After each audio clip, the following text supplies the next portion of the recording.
بنات شلونكم عيني؟ اليوم الوصفة مالتنا هي التشريب الأصفر.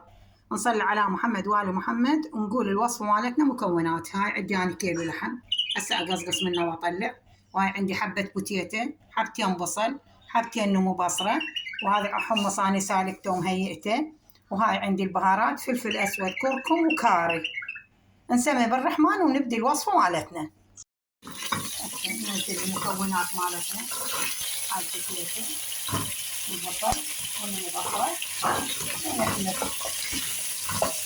راح ياخذ لون ذهبي.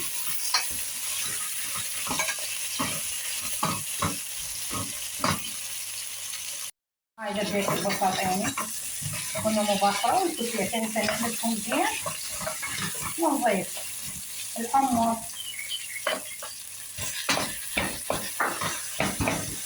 ونضيف البهارات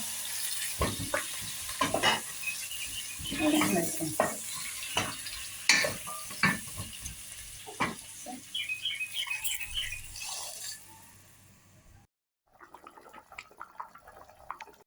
هاي حبايب قلبي كملت الوصفة مالتنا مالت التشريب.